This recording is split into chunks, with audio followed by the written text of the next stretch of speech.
Aprendo en casa.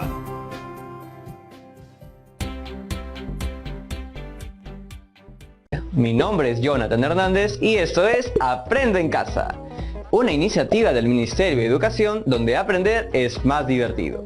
El día de hoy nos toca hacer un nuevo viaje por las ciencias sociales. ¿Recuerdan que la vez pasada vimos un video sobre nuestros símbolos patrios? Iniciamos nuestro análisis sobre la historia del himno nacional, cómo este se adapta a las emociones del pueblo e incluso cómo guardaba relación con el sentir de muchas peruanas y peruanos. Bueno, pues el día de hoy analizaremos esos cambios por los que ha pasado nuestro querido himno nacional y conoceremos algunos de los motivos que incluso hasta hoy siguen siendo tema de debate. Ahora, quizá nos estamos preguntando, ¿por qué se dieron tantos cambios? Y sobre todo, ¿cuán importantes han sido los símbolos patrios para seguir construyéndonos como país? Seguro que encontraremos diferentes respuestas y estas serán hipótesis válidas, siempre y cuando estén sustentadas en fuentes confiables. Para poder analizar este tema con más profundidad, veamos el siguiente video. En medio del ambiente de guerra y de caos que se vivía en la capital, no se pudo conservar la partitura original del himno. Fue así que, a lo largo del siglo XIX, se realizaron varias interpretaciones de la Marcha Nacional a partir de la versión original. Cuando el himno fue tocado por primera vez en 1821, no quedó una versión oficial, no quedó una partitura ni manuscrita ni impresa, y en el ínterin, la gente en el Perú sacaba arreglos propios del himno nacional, lo tocaba de memoria, había quedado en el imaginario popular. Era un momento bastante difícil, las imprentas casi no producían y los músicos, la gran mayoría de los músicos eran lo que se denomina músicos de oído. Así es que Bernardo Alcedo, al momento de hacer las partituras del himno nacional, tenía un problema: ¿cuántos sabían leer eso? De tal manera que en algún momento tuvo que musicalizarlo él con algunos amigos para poder enseñárselo a la mayoría de los músicos. Una de esas partituras, creadas a partir del himno original, la guarda el historiador Eduardo Torres Arancibia. Al parecer, esta versión data de la década de 1840 y lleva por nombre Marcha Patriótica para la Ciudad de Lima. Podría tratarse de la partitura más antigua que se conserva de nuestro himno nacional. Un colega mío, que sabía de mis aficiones musicales y del interés que tengo por la investigación musicológica, me dijo: esta partitura te va a interesar. Entonces yo la recibí, la transcribí inmediatamente, la escuché y resultaba que se trataba de una versión del himno nacional. Entonces yo dije, bueno, debe ser una de las tantas versiones del himno que se dieron en el siglo XIX. La partitura que tiene Torres Arancibia puede ser la más antigua debido a varias razones. En primer lugar, no se llamaba Himno Nacional del Perú, se llamaba Marcha Patriótica para la Ciudad de Lima. Era una partitura manuscrita, lo cual ya de por sí es muy importante, y estaba compuesta para un instrumento viejo, un instrumento que se llama fortepiano, que es el antecesor del piano. Tuve la oportunidad de encontrarme con un musicólogo chileno que llegó a ver fotos de la partitura e inmediatamente se dio cuenta de una cosa que yo jamás me hubiera dado cuenta, ¿no? El sello del papel, es decir, la marca del impresor del papel pentagramado. Y resulta que se trataba de una compañía inglesa, porque la partitura había llegado de Londres, y ocurre que esa compañía solamente había funcionado entre 1840 y 1845. Entonces, esta partitura que, como les digo, venía de Londres, no tiene largo tiempo, y es justamente lo que avala también su antigüedad, porque cuando el himno fue concebido por Alcedo, el largo tiempo no existía. A mediados del siglo XIX, el gobierno repartía gratuitamente en las escuelas elementales de la capital el Catecismo Patriótico y Catecismo Cívico. Allí se difundía la letra del himno nacional, con el objetivo de transmitir a los escolares valores cívico-patrióticos. En 1864, el maestro Alcedo retornó al Perú y encontró toda esa serie de versiones surgidas a partir de su creación original. Al regresar al Perú, ¿no?, invitado por los gobiernos, es donde él encuentra este problema con su himno. Y es donde ahí él entra en una suerte de conflicto con algunos músicos por las versiones que se tocaban del himno. Músicos extranjeros, unos suecos, algún italiano, sacaban arreglos no autorizados por Alcedo, y esos eran los que se tocaban, ¿no? Cuando regresa Alcedo encuentra este panorama, ¿no?, que su himno ha sido pues arreglado, tocado de diferente manera, impreso sin su permiso y sin su autorización, y él quiere poner orden. Entonces él saca ya la que sería su versión oficial, que es la versión que ya se conoce y que ha sido interpretada, que es la versión de 1864. Cuando él retorna al Perú se encuentra con varias versiones del himno nacional. En tanto, Carl Johan Eklund, el director de la banda del ejército, era quien había hecho la versión que se vendía impresa en Lima, y Alcedo mismo le dice: esta no es la versión del himno nacional. Entonces, ¿pero cuál es su versión? Alcedo pide unos días y crea otra introducción al himno nacional.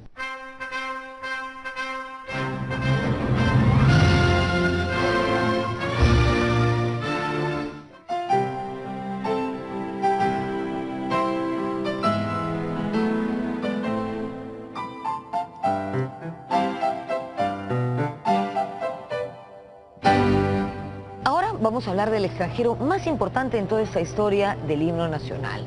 Me refiero a Claudio Rebagliati, un italiano, violinista, director de orquesta, compositor, que llegó a nuestro país en el año 1863, cuando solamente tenía 20 años, y se quedó en el Perú durante toda su vida. Él fue un gran promotor de la música clásica en nuestro país y además admirador de nuestra tradición cultural. Utilizó algunos ritmos y melodías populares incluso en sus composiciones. Estamos en la cuadra 6 del Jirón de la Unión, antigua calle La Merced. ¿Por qué estamos aquí? Porque Rebagliati tenía en esta calle una tienda de partituras.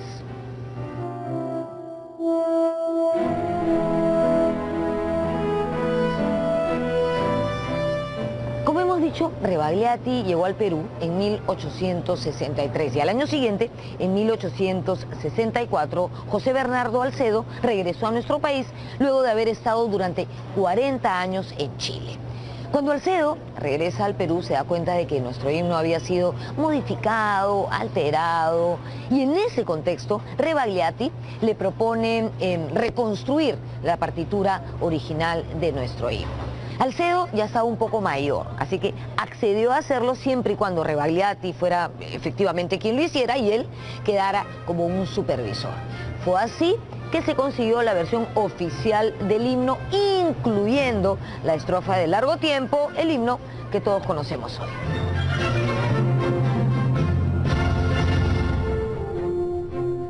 Esta versión, hecha por Alcedo y Rebagliati, data del año 1869.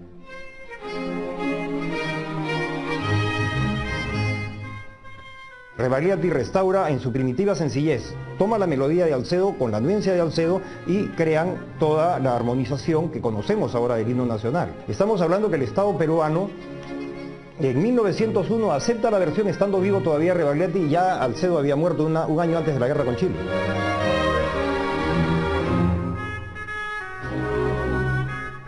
El himno nacional que hoy cantamos es un himno de alguna manera hecho a dos manos, entre Bernardo Alcedo y con los aportes de Rebagliati, y que tuvo que salir una ley en 1913 para oficializarlo.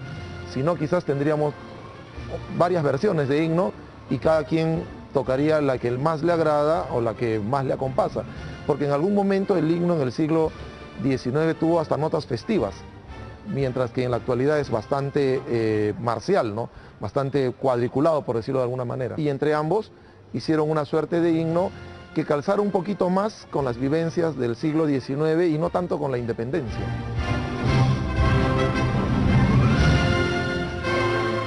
En el año 1900, Rebagliati se propuso que su versión realizada junto a Alcedo se convirtiera en la partitura musical oficial del himno nacional. Fue así que el gobierno organizó una comisión especial presidida por el reconocido compositor José Valle Riestra, y en mayo de 1901 se aprobó la restauración del himno nacional. Un mes después, esta remozada versión se estrenó en el Teatro Politeama, en una ceremonia en homenaje a Francisco Bolognesi.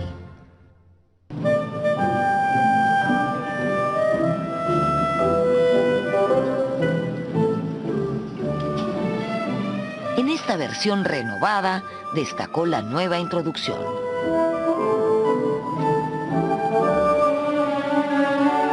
La versión que hace Alcedo con Rebagliati en 1869 se acerca más a la Rapsodia peruana, que tiene una introducción corta, balanzante de unos cuantos tiempos, diríamos casi ni siquiera un compás completo, e ingresa en el canto del himno nacional. Tal vez Alcedo escribió eso en 1864 porque muchos himnos de Latinoamérica tenían una introducción larga. La introducción actual que se canta, ¿no?, de los pocos tiempos que da esa entrada balanzante, es Alcedo y Rebagliati. Entonces, lo que hace Rebagliati es restaurar en su primitiva sencillez y llevarlo al papel ante la imposibilidad ya por anciano. Alcedo tenía un hombre de 80 años. La introducción que todos conocemos, la balanzante. Claro, la que se canta, con la que cantamos y con la que hemos crecido. Claro. Esa está en la Rapsodia peruana de Claudio Rebagliati.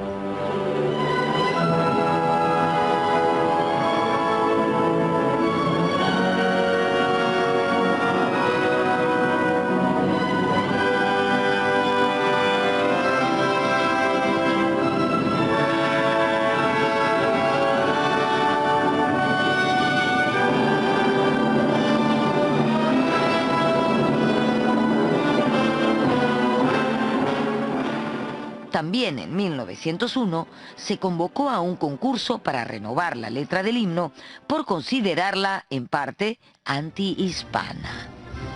Los versos escogidos, escritos por el poeta José Santos Chocano, no calaron en el gusto popular. El 25 de octubre de 1912 fue aprobada por el Congreso la Ley de Intangibilidad de los Versos y la partitura del himno nacional de 1821. El himno aprobado contenía la estrofa del largo tiempo. Además, anulaba la quinta estrofa porque consideraba sus versos muy ofensivos a España. El himno que actualmente cantamos es el oficial, el que se oficializó con las leyes de Billinghurst de 1913, para poder dar fin a todo un debate anterior de casi 80 años en el siglo XIX por cuál era la versión del himno que podría decirse la original, ¿no?, entre comillas. El actual himno que cantamos es una suerte de un 95 o 90% de lo que hizo Bernardo Alcedo en 1821, pero también ahí hay algunos acompasamientos que incluyó Claudio Rebagliati.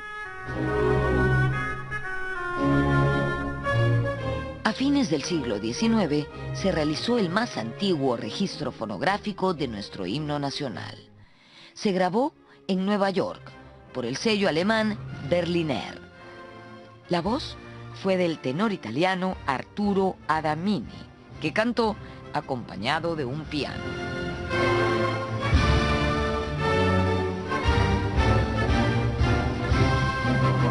Generalmente se piensa que es por encargo, ¿no? Cuando la industria discográfica empieza a grabar discos, graba a los elementos locales, a los artistas propios del país, ¿no? Estamos hablando de empresas disqueras en aquella época, como la Sonofon, ¿no?, los cilindros Edison.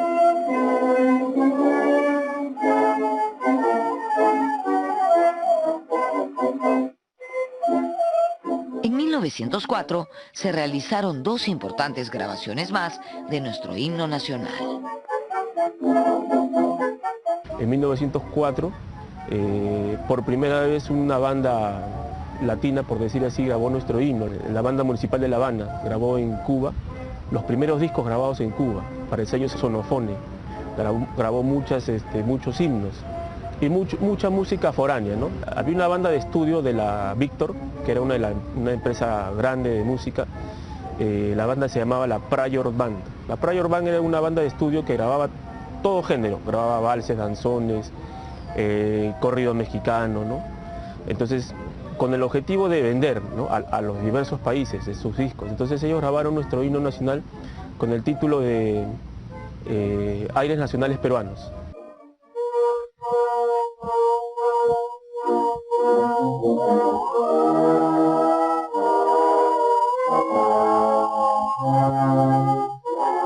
En 1905, una banda mexicana, la Curtis Band, grabó nuestro himno para el sello Columbia. La banda era dirigida por el reconocido director Carlos Curti. Eso se grabó en Nueva York. Lo resaltante de ese hecho es que mientras él canta y toca, él invierte un poco el orden de las estrofas, ¿no? Y él sobre la marcha lo corrige, ¿no? Entonces, por un lado, los técnicos de grabación eran americanos, no se dieron cuenta de ese aspecto, ¿no? Él sí, él era mexicano, sabía lo que estaba cantando y de repente tenía su partitura al frente. Entonces él sí lo corrigió sobre el camino, pero quedó para la posteridad la versión con ese error, ¿no?, histórico, por decirlo así, y que no se subsanó.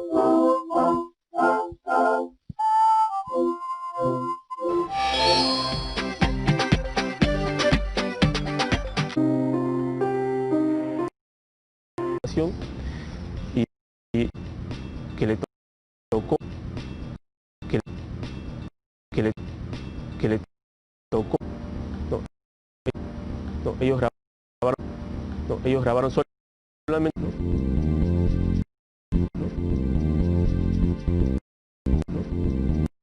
de la Columbia, es decir, la RCA Víctor, y se grabó el himno nacional a cargo de la banda de la Escuela Correccional de Lima. Por primera vez la Víctor grabó nuestro himno con músicos peruanos y sobre todo niños, ¿no? Es una versión, hay efectos de la época, tanto del disco como de músicos no profesionales como son los niños, ¿no? Un poco desafinados pero muy acoplados, ¿no?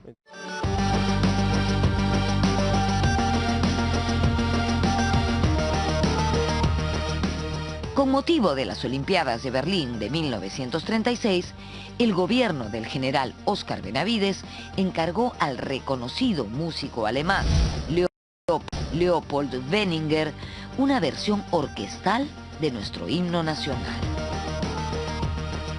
Porque cuando Rebagliati presenta en 1901, deja 3 versiones. Diríamos la de banda, con instrumentos de viento y percusión. La de orquesta sinfónica, cuerda, viento y percusión, en la parte del canto.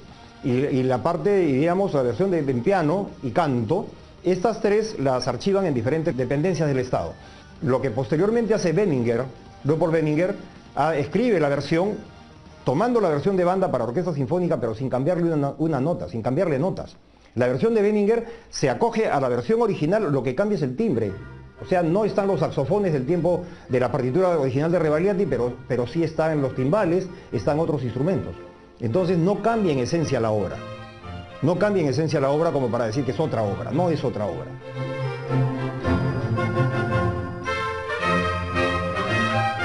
A mediados del siglo XX se abrió un debate por la letra de nuestro himno. Algunas personalidades pidieron respetar los versos originales de Torre Ugarte y, por añadidura, anular la estrofa de Largo Tiempo. Los historiadores Alberto Tauro del Pino y Carlos Raigada integraron la comisión especial nombrada por el gobierno del general Odría. Ellos argumentaron que dicha estrofa tenía además una deficiente calidad literaria y carácter depresivo y humillante. En el ala opuesta, José María Arguedas pidió respetar la tradición popular y mantener esa primera estrofa, que era un aporte del pueblo. En el año 2009, la llama del debate se volvió a encender. El gobierno dispuso que en ceremonias oficiales se cantara la sexta estrofa, la de En su cima los Andes sostengan. El himno nacional tiene una ley de intangibilidad. El himno nacional es una obra representativa que, además de ser una obra artística per se, es una obra funcional que cumple una función, digamos, de exaltar el patriotismo, de estar en ceremonias específicas, y no merece ser maltratado y ser cambiado a diferentes versiones. Algunos me dirán que el himno norteamericano, por citar ejemplos, lo tocan en diferentes versiones. Pero acá existe una ley de intangibilidad. Acá lo que probablemente musicalmente es posible, legalmente es imposible.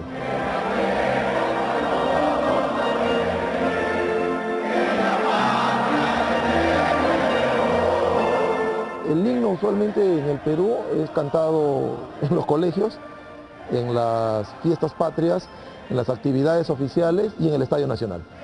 Y en el Estadio Nacional como que el himno es un grito de guerra. Si se tocara el himno en la vía pública, serían muy pocos los que se parasen a cantarlo o respetar la bandera, seguirían caminando. Pero en el estadio como que la cosa se transforma y se convierte quizás en esa canción de guerra que significaba para las tropas durante la independencia, ¿no? Parece que el estadio ha reemplazado estos espacios, ¿no?, de lucha por la independencia.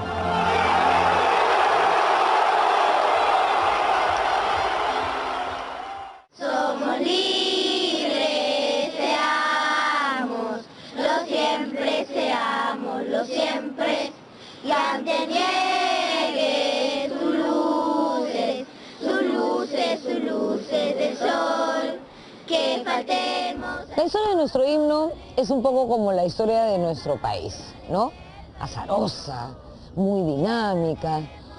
Nuestro himno ha sufrido transformaciones a lo largo de su existencia, como hemos visto en el programa, ¿no? Se le han hecho arreglos, se le agregaron estrofas de manera espontánea, pero sin duda es uno de los himnos más bellos del mundo. Y esto lo decimos sin chauvinismos, lo juro.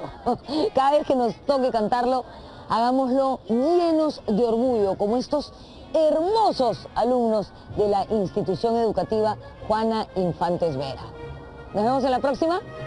¡Ya estoy de vuelta! Acabamos de ver un video que nos explica cómo nuestro himno nacional ha ido sufriendo cambios a lo largo de la construcción del Perú republicano.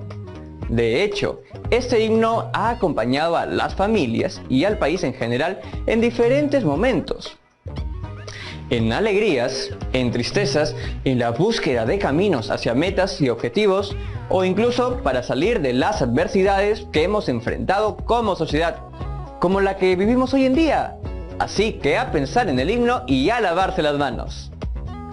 Bueno, chicas y chicos, ya estamos llegando al final del programa y como saben, es la hora del reto. El reto del día de hoy es elaborar un organizador visual que presente los principales puntos de vista en torno a la pregunta: ¿cuán importantes han sido los símbolos patrios para seguir construyéndonos como país?